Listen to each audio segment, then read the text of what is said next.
السلام علیکم ورحمۃ اللہ وبرکاتہ۔ اللہ کے رسول پاک صلی اللہ علیہ وسلم اپنی امت کے لیے نہایت ہی مشفق اور نہایت ہی غمخوار اور نہایت ہی اللہ کے رسول صلی اللہ علیہ وسلم اپنی امت کے لیے فکر مند تھے۔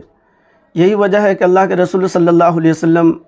ہر وقت غمگین رہا کرتے تھے، ہر وقت متفکر رہا کرتے تھے، فکر مند رہا کرتے تھے کہ اللہ میری امت کی کیسے مغفرت ہو جائے۔ تو لہٰذا اللہ کے رسول صلی اللہ علیہ وسلم تو اپنی امت کی اتنی فکر کر رہے تھے، اور ہم لوگوں کی عادت کیا ہے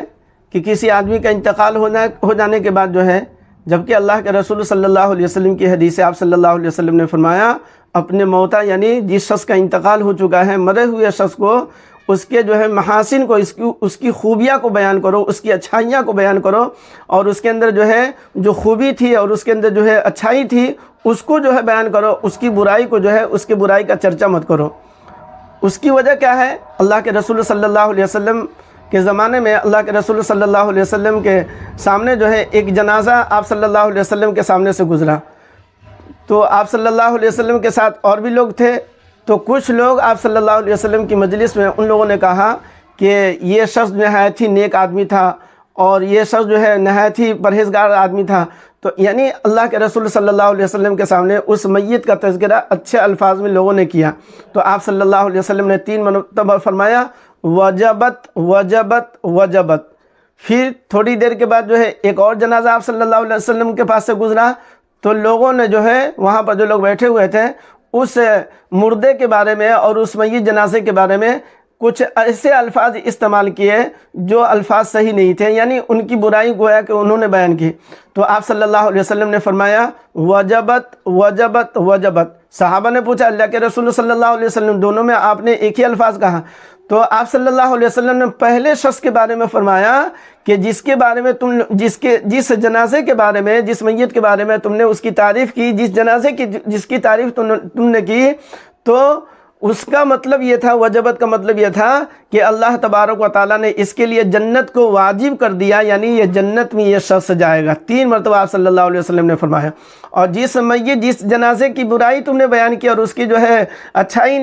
کے بجائے جو اس کی برائی کا تم نے تذکرہ کیا، تو جس کی وجہ سے اللہ تبارک و تعالیٰ نے جہنم کا اس کے حق میں فیصلہ کر دیا، یعنی وہ جہنم میں جائے گا۔ تو لہذا یہ بخاری مسلم شریف کی روایت ہے، اللہ کے رسول صلی اللہ علیہ وسلم نے فرمایا کہ جس میت کے متعلق تم خیر کی گواہی دو گے اس کے لیے اللہ تبارک و تعالیٰ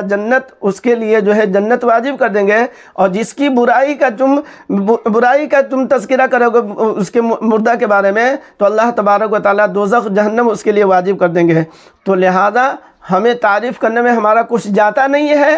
اور اس کی برائی کرنے سے ہمیں کچھ فائدہ بھی نہیں ہوگا۔ تو مرنے والا شخص تو ایسے بھی مر چکا ہے، دنیا سے جا چکا ہے، اب اس سے تو کسی طریقے کوئی ذرا نقصان بھی نہیں ہے۔ تو لہذا جس طریقے سے اللہ کے رسول صلی اللہ علیہ وسلم اپنی امت کے لیے فکر مند ہے کہ ہماری امت کی ہر فرد کی مغفرت ہو جائے، تو ہمیں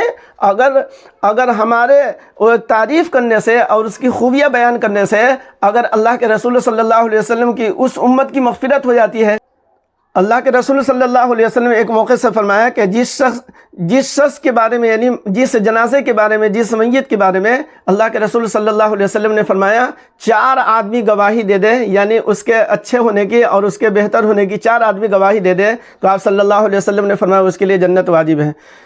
پھر صحابہ نے پوچھا 3؟ تو آپ صلی اللہ علیہ وسلم نے فرمایا کہ ہاں 3 گواہ بھی، اگر 3 شخص بھی گواہی دے دے تو اللہ تبارک و تعالیٰ مغفرت فرما دیں گے۔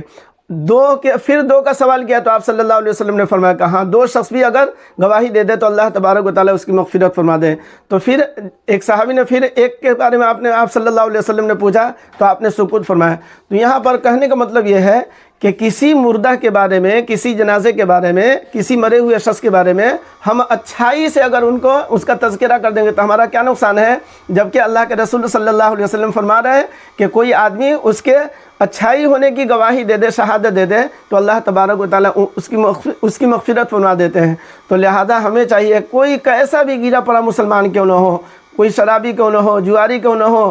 کیسا گرا پڑا مسلمان کیوں نہ ہو، یقیناً آپ غور کریں گے تو کچھ نہ کچھ اچھائی کہیں نہ کہیں آپ کو نظر آئیں گی ضرور انشاءاللہ۔ تو لہذا ان کی برائی کو تذکرہ نہ کر کے ان کی اچھائی کا تذکرہ کریں، تاکہ جو ہے اللہ تبارک و تعالیٰ اس کی مغفرت فرما دے۔ آپ کی شہادت کی وجہ سے اور آپ کے کہنے کی وجہ سے اگر اس کی مغفرت ہو جاتی ہے تو اس سے بڑی خوشخبری جو ہے اس شخص کے لیے کیا ہو سکتی ہے؟ اللہ تبارک و تعالیٰ اس کی مغفرت فرما دے، اور پھر ایک اللہ کے رسول صلی اللہ علیہ وسلم کو خوشی ملے گی کہ میری امت کی مغفرت ہو گئی۔ تو لہٰذا اس معاملے میں جو ہے ہم لوگ سے جو کمی کوتاہیاں ہو رہی ہے، مرے ہوئے شخص کی ہم لوگ جو برائی کرتے ہیں اس سے باز آ جائے اور ان کی اچھائیوں کو، ان کی خوبیوں کو بیان کریں۔